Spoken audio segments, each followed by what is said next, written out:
this webinar is going to be available for you to view afterwards, so you can go back and make those notes. So the first thing I want us to look at is, what are the equations for three things that are on the screen? So kinetic energy, gravitational potential energy, and speed. And I'm going to be slightly nicer to you. I'm going to give you some options. So I'm going to launch the first poll, and I really want to see you having a really good go at this, guys. So don't click too quickly. Read through your options.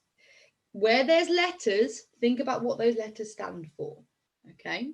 Each of these three are ones that you will need to be learning, okay, for assessments and to prove that you can do it in the exam. Okay, the first person who's answered has got everything right. So that's really good. So whoever you are, fantastic. Because like I said before, these are completely anonymous. I don't know who has answered these. Okay, so you know your kinetic energy. That's really good.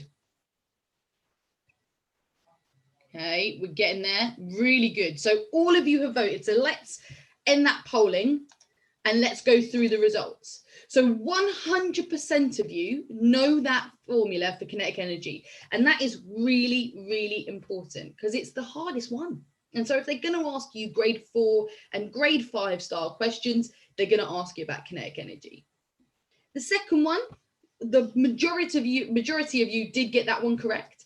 Gravitational potential energy equals mass times gravity, which they give you, times height. Okay, and that makes sense, doesn't it? You know, your weight and your height does come into account when you think about how much energy you gain by going higher. Now, the last one is a dead heat. And the reason I put only 2 options for this is because this is the one that people tend to struggle with the most. And they know it. You all know it. Speed is distance divided by time. It is distance over time. And the reason it's distance over time, if you think about it, it's the amount of distance you cover per unit of time. So it's how far you're going per second. So that's why it's divided by time rather than multiplied by. Okay, so that's one just to get your head around, because that's an easy way to lose a couple of quick marks in the P1 paper. So well done. I'm very, very impressed, Year 11. That's really positive from you. So the first thing we're going to think about is, what is power? Okay, now if I said to you, you know, what describes somebody powerful? Well, you know, we could be talking about, you know, a real person that you view in you know, politics or sport, or someone who has a great voice and who has, you know, strong opinions and is powerful in the way they speak. But we're in science, so we need to think about, you know, physical power. And what I thought of when I was going through this is weightlifters, because when I think about a real sudden output of power, I think about somebody lifting a really heavy weight. Now, I've got 2 images of some pretty powerful people on the screen. On the left-hand side, the difference is the amount of mass on that bar. Now, what I want you to think about is, as the person, now if you've seen weightlifting, you know that the bar starts on the floor and they have to sort of bring it up here and then push it up higher. Now, as they've lifted that mass through that distance, which one do you think exerts more power? So is it the one on the left of your screen with the more mass, or is it the one on the right of your screen that has less mass? Guys, put your answer in the Q&A for me. So is it the guy on the left, or is it the man on the right? Which one has exerted more power when they lifted that weight? And you can do this anonymously if you'd like to, guys. So pop your answer in the Q&A for me so that I can see what you think. Is it the guy on the left, or is it the guy on the right? Who is more powerful? Who has exerted more power when they've lifted that weight? Yeah, brilliant. The answers I'm getting through are very, very good. Excellent. Brilliant. So the answer is absolutely the left-hand side. And that's because one of the things about power is the more mass you move, or the more force you exert, the more power you're developing. Now, the other way to think about it as well is how long you're exerting force for. So again, on my screen, I've got 2 pretty strong people. I did actually have to Google man pulling a bus because it's the only thing I could think of in my moment of doing this PowerPoint. So person on the left is pulling a bus, which is firstly ridiculous, I know, but they're going to exert force over a longer period of time. On the bottom right, this is a man lifting what they call Atlas stones. And these are really, really heavy stones that they lift from the ground up onto the podiums. Now, he's going to exert force over a shorter period of time. Which one overall do you think exerts the most power? Is it the one on the left? Is it the bus man? Or is it the one on the right, which is the one with the Atlas stones? Pop your answer into the Q&A for me. What do you think? Which one is exerting more power in total? One on the left or your one on your right?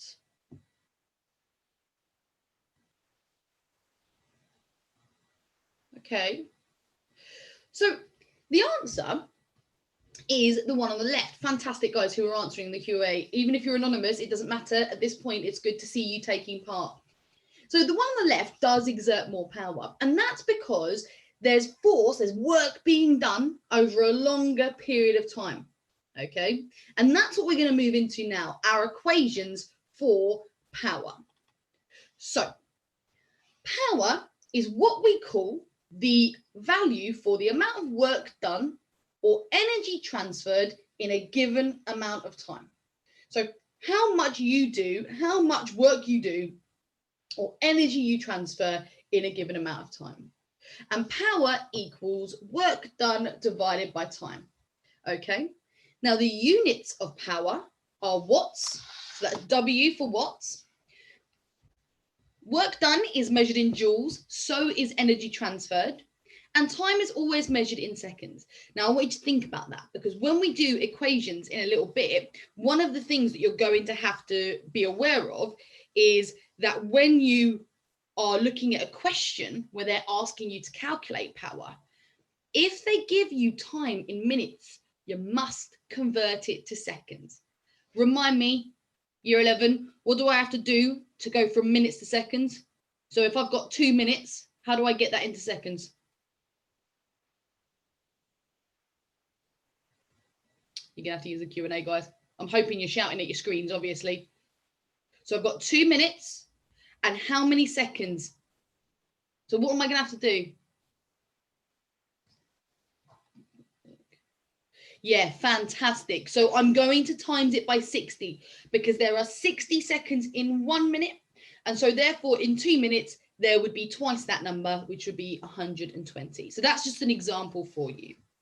Now, remember, we talked about last webinar or one of the previous webinars, we talked about how useful it is to do a triangle.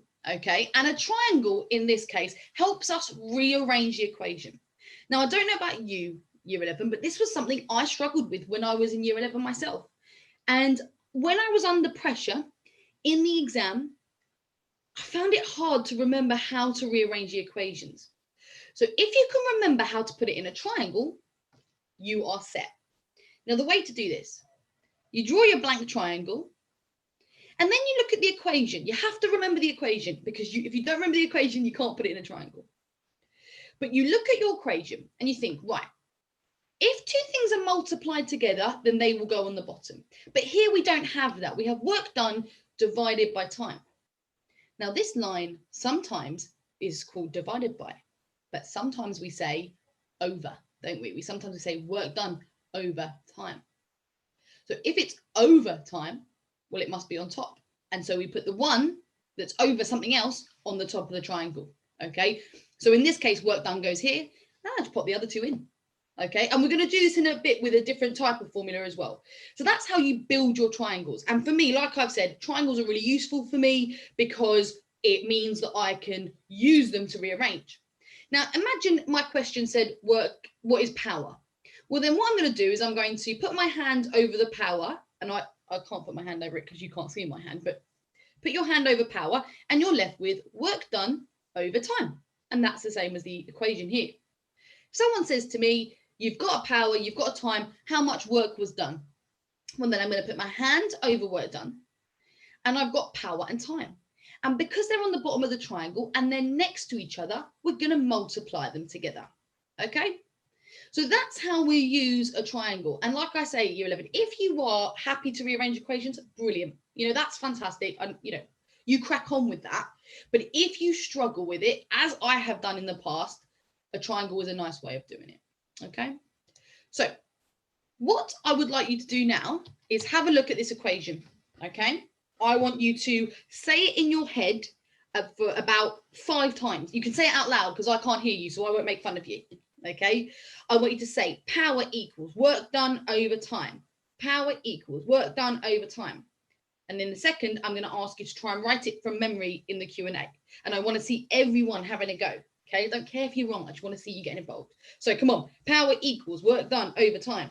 Power equals work done over time. Power equals work done over time. I'm being really annoying, I know. Power equals work done over time. So, guys, in the Q&A, what does power equal?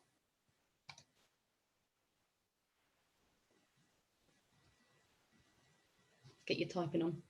What does power equal? Power equals good. Good. Well done. Excellent, Elsie. Good. Well done. Brilliant. I've got 3 correct answers. There's more of you in here. Power equals. Come on, I'm making a fool of myself for you. Power equals. Okay, good. Remember, that is a reasonable way of memorizing it, okay? And I know I talk about myself a lot, but during my GCSEs, used to drive my nan crazy. I used to live with my grandma, and I used to drive her mental because I used to sit and read my notes aloud to myself because it helped me remember it, okay? And sometimes that helps, you know, making notes, fine, good for some. Flashcards, really useful. Mind mapping, really useful. But sometimes just read it aloud so you can hear it and repeat and repeat and repeat, okay? So what we need to do now is we need to think, all right, we've done power equals work done times time, but what on earth is work done? Now, the way I like to think about this is it's exactly what you might think it is. It's how much you do and how much force you put something under over the amount of distance you put it under force for. So, work done. An object is said to have done work when it transfers energy. So I've got my iPad here. I'm doing work to it because I'm exerting a force and I'm moving it through a distance. Okay, when I write and I do work at home, or when you do work in school, you pick your pen up and you move it over a distance. You're transferring energy to your pen. You're doing work on your pen. Your pen then does work on your page because there's a force moving over a distance. The equation here is force equals, no, it isn't. Work done equals force times distance. So work done equals force times distance. Work done equals force times distance. So let's look at the units of this. The work done by an object is also equal to the amount of energy it transfers. This is a big trick, year 11, okay? Sometimes it will give you energy, all right? But this is the same. So work done and energy, for the purpose of your exam, same thing. So work done equals force times distance. Work done is measured in joules with that J because that's the measure of energy and we know that they're kind of the same thing. Force is measured in newtons. We know that, okay? That's the most well done question on units I see from you guys, okay? You normally do fantastically well on that one. Now, distance. It's measured in meters, not kilometers, not centimeters, not millimeters. If you get it in any of those other units, you've got to convert it to meters. Year 11, that's called a base unit. And in science, when we do the calculations, we convert things to their base unit. Base units are things like seconds, kilograms, meters, joules, and you always want to try and get it back into that nice simple unit. So if you've got it in kilometers, you need to get it into meters. If you've got it in centimeters, you need to get it to meters. Okay, really important because that catches you out on exam questions. Right, triangle. Work done equals force times distance. Please ignore where it says time at the top here. I will change that. That's a mistake on my part. So what work done equals force times distance. Because force and distance are multiplied together, they go down the bottom of the triangle, and work done, just like in your last triangle, stays at the top. So remember, if I was trying to calculate force, I'd stick my hand over force so I couldn't see it. And then I'd work out work done divided by distance. If I wanted to work out work done, I would do force times distance because they're on the bottom and they're next to each other. So just like before, in your head, over and over again, what is work done? Work done equals force times distance. Work done equals force times distance. I know you lot will have the lyrics to songs cemented in your head. The reason you can remember them is because it's a pattern and you say it a lot when you sing along to it.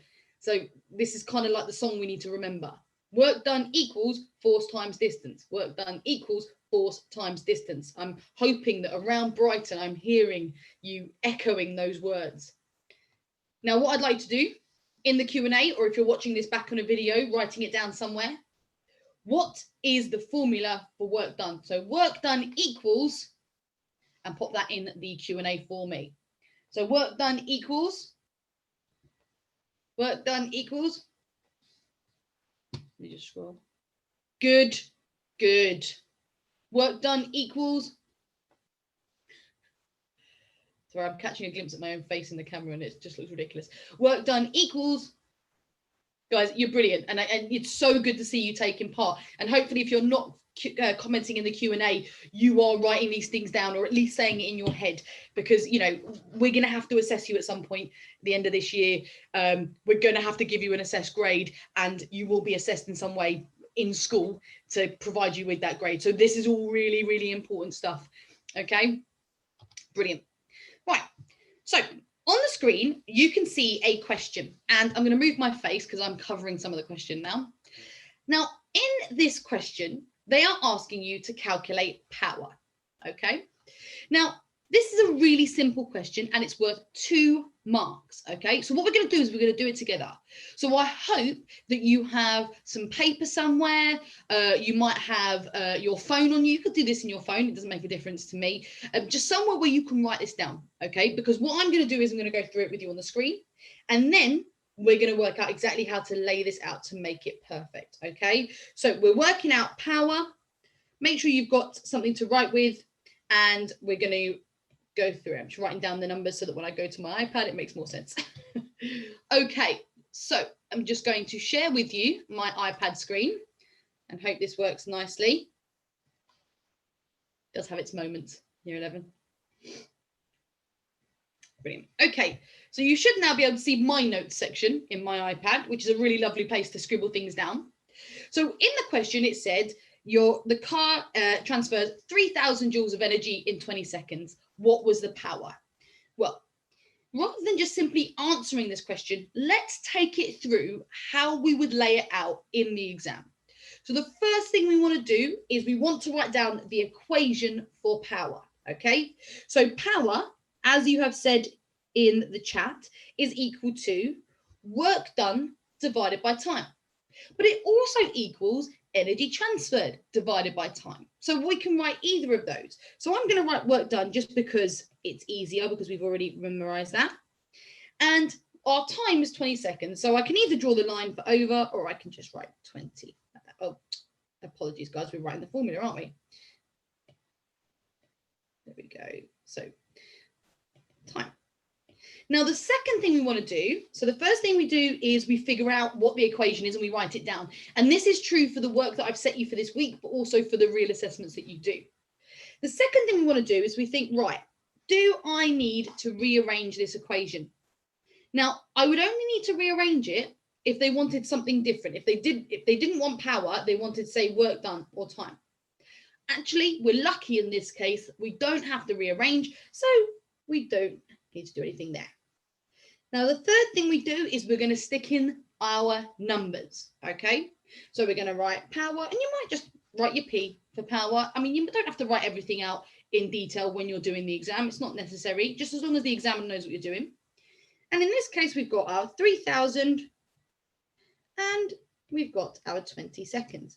Now, what I'm just going to double check here in my calculating brain, when I'm getting ready to put it in my calculator, is I'm going to double check whether or not it's all in the right units. So is my work done or energy transferred in joules? Yes, it is. That's full.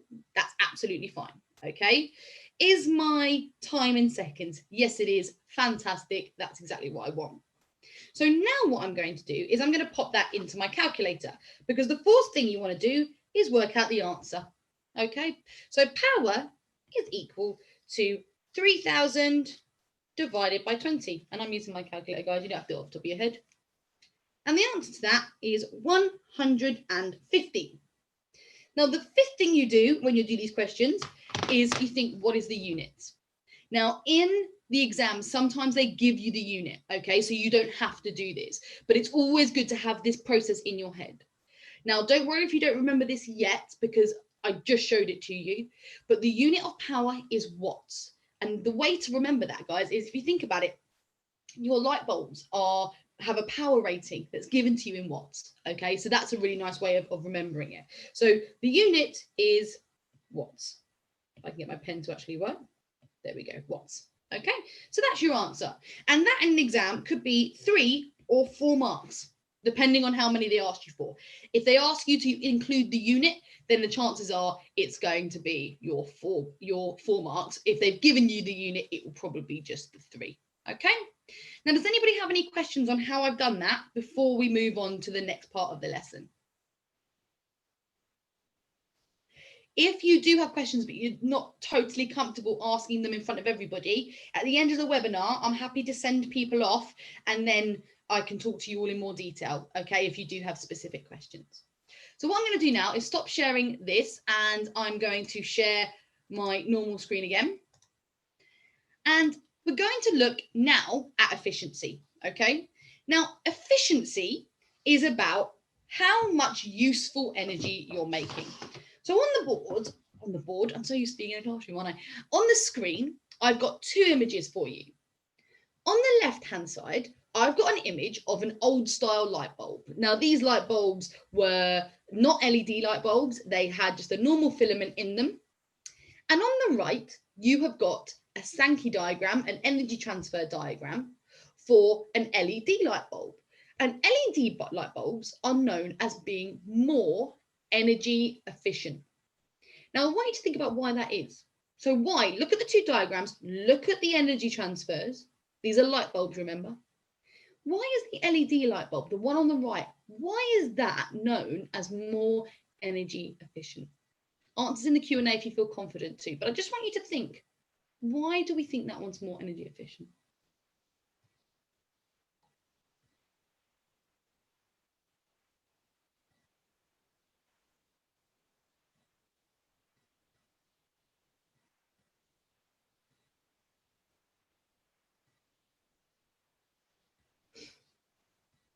So in order to think about this carefully, we need to look at what the energy transfers are. So the amount of energy that powers the light bulbs is 100 in both cases. Okay, now guys, you don't have to remember that because these are examples that you would get in the exam. Now the power store for light bulbs is electrical energy. Okay, we know that, we plug them in. So we know that's what it's got to be powered by. In the old style light bulbs, 10 joules out of a possible 100 was transferred out as light. 90 joules was transferred as heat. In the new style light bulb, 75 joules of the 100 was transferred as light, and only 25 was transferred as heat. Now, in both these circumstances, the first thing you need to think of when you think of efficiency is what is the useful energy? So in these 2 cases, what's the energy that I actually want from this appliance? And when I buy a light bulb, guys, I don't know about you, I'm not thinking about heating my home. I'm thinking about lighting it up, about providing light. So what I want from a light bulb is one that produces as much light as possible per unit of energy given. And so we call that the useful energy. And so in this case, on the old light bulb, only 10% of the total energy that's provided is the useful energy. 90% is wasted. And so the overall efficiency here is 10% because that's the percentage of the total that's useful. In the second light bulb, you can see, hopefully, that it's much more efficient. And the efficiency here is 75% because 75 out of the 100 joules that power it are being converted to that lovely useful energy that's light energy. And only 25 joules are being wasted as heat. So what we would say is that the efficiency of the old style light bulbs is 10%, and the efficiency of the new style light bulbs is 75%. Now, I think that's quite simple when you put it that way, but you know what the assessments are like, you know what exams are like, they ask it in lots of different ways. So let's look specifically at some other examples of efficiency. Now, in your home, your home will have an energy efficiency rating, but your appliances will as well. So when you buy a new fridge, and I know that you probably haven't bought your own fridge personally in your lives, but when you buy a fridge or a washing machine or any electrical appliance, it will have an energy efficiency rating. And what that does is it shows you how efficient at converting the energy it's getting into useful energy the appliance is. The more efficient your appliance, the cheaper it is to run it. Because if you think about it, guys, if you are using something that kicks out loads of heat instead of the energy you actually want, you're going to have to keep it on for longer to provide you with that total energy that you actually need. So energy efficiency comes in a rating like that. And you will sometimes see that in an exam as well. Sometimes they give this to you and ask you questions about it, but you don't have to memorize anything about that. Now, let's look at specifics here, okay? Let's look at specific equations, etc. So the definition in terms of when we're mind mapping and doing our flashcards of energy efficiency is the proportion of useful energy transfer. This is sometimes shown as a percentage or a decimal, okay? And I'm going to show you that in a minute because that's important because it's an easy way to lose a mark. So there are two ways to calculate this. You can do efficiency equals useful energy output divided by total energy output, or it could be useful power output divided by total power output. But to be honest with you, year 11, it's useful divided by total. That's all you need to remember. The useful energy divided by the total energy you give to it, okay? Now, sometimes in an exam question, they might not tell you the useful energy. They might say, this is how much wasted energy there is, and this is the total energy. Well, to find out the useful, you would do total minus the wasted, because that will give you a missing link there. Now, remember, if a device is efficient, it will waste very little of its input energy. And so it will have a higher efficiency rating. It will be a higher percentage or decimal. If it's inefficient, it will waste most of that energy, okay? And as a rule, most of it tends to be wasted as noise or heat, all right? So things that are really noisy to run, they're wasting energy by doing that. So what we're going to do now is we're going to have a look at another question, okay? And this one is really, really simple. So I don't want us to get confused by it. So an LED light bulb has energy supplied to it of 140 joules. Out of this total energy supplied, 108 joules is usefully transferred, okay? So usefully transferred. How efficient is this light bulb? So what I'm going to do now, as before, is I'm going to switch to sharing my iPad screen and we're going to go through it. But if you feel confident just to have a go yourself, please do. And let's see if we can get a really good answer. Because guys, as a rule, these questions are going to come up in your work for this week. And I might have included the ones I'm actually doing now in your work to give you a bit of a heads up if you came to the webinar, okay? So what I'm going to do is let's look at this together. So this 140 is your total energy input or output, and this is the useful, okay? So we know, first of all, that we've got to write our equation as our first step. So we know that it's useful divided by total. And that looks a lot smaller than the equation I gave you earlier, doesn't it? But at the end of the day, you want to try and remember it, don't you? So for me, I'm going, what's the easiest way of remembering it possible? Okay, so useful divided by total. So the useful energy in this case is our 108. Now I'm going straight into adding the numbers because I don't need to rearrange because I know what I'm just looking for efficiency. So 108 divided by 140. And then we want our answer, and our answer here, and I'm going to do it on my calculator again because I have no need to work this out in my head, is 0.77. Now, don't know if you can see that. You can see there's a lot more numbers there than 0.77, but I'm rounding it to two significant figures because it's a nice, easy number to deal with. Now, I can leave that as my answer, okay? And that will give me the total marks I need. Sometimes, though, they want you to show the answer as a percentage, but it's super, super easy, year 11. You simply just do the number it is past the decimal point, added by a percentage. And importantly here, in an efficiency equation, there are no units, and you actually lose marks for putting units in, all right? So just be careful with that. So either the decimal number is fine or the percentage, okay? Either one is absolutely fine. If you accidentally wrote 0.77% or you wrote 77 without the percentage, you may get 1 mark out of the possible 2. Okay, so yes, the equation is the most important thing, but just try and remember that about the percentages. But you can leave it as a decimal if you want to.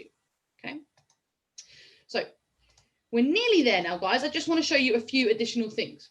So sometimes you get questions like this one, and this is probably one of the hardest questions you'll find on your foundation paper about energy efficiency.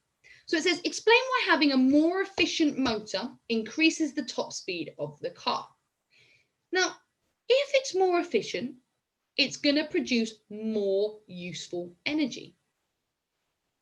And if the more useful energy there is, the less wasted.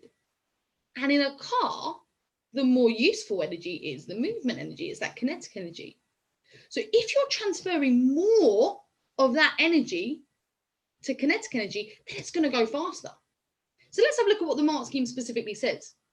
It says that if it's more efficient, you're going to waste less energy. We know that. We know efficient means you're going to waste less of the useless stuff. More of it's going to be converted into useful kinetic energy. And in a mark scheme, year 11, when they underline a word, it means you've got to have that word in the answer. So when you're thinking about a car, you're thinking about the fact that it's moving, you should think about kinetic energy stores. Okay, remember, kinetic energy is your movement energy. And in our webinar 2 weeks ago, we looked at those 8 types of energy and we talked about them in detail. Okay, they should be on a flashcard. If you're revising properly, they should be written somewhere. Now, I'm not going to go through this question because what I want to do is to talk to you about what your task is for this week, okay? But this question is on the slide. So if you want to really test yourself, please do have a go at it on a bit of paper. I'm happy for you to send it directly to me if you'd like to, or to your teachers. It's absolutely fine.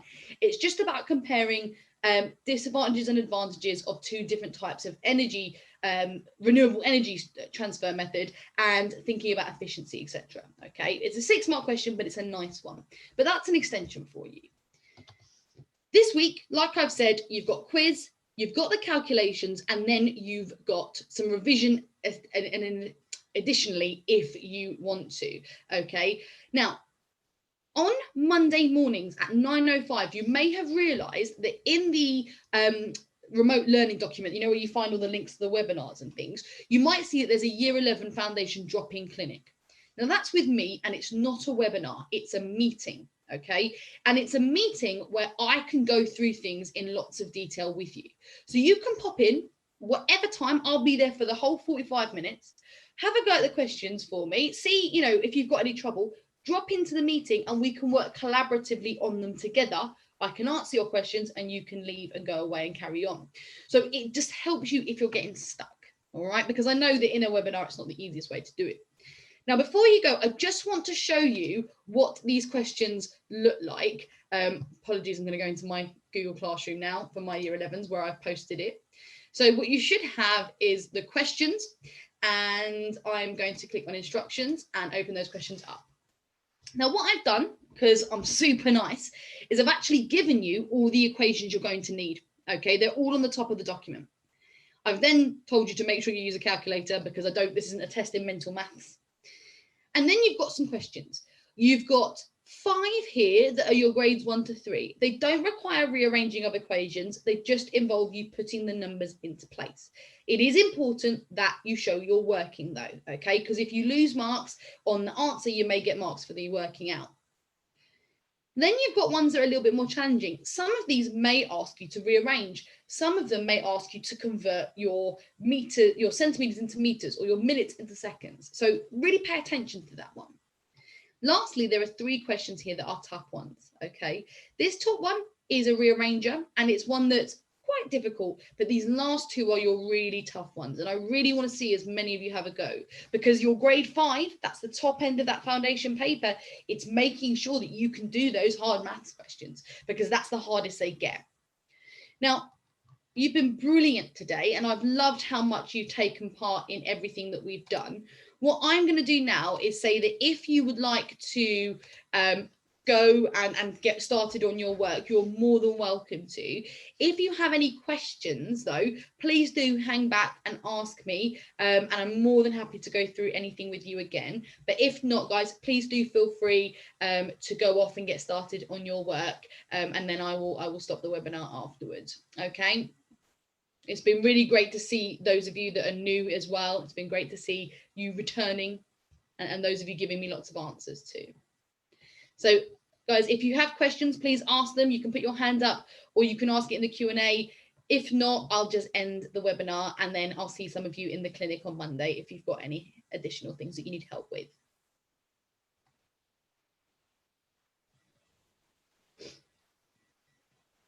Okay, I'm going to assume that we don't have any questions. So it was lovely to see you all. Good luck with all your work, and I will catch up with you hopefully on Monday. Okay, thank you.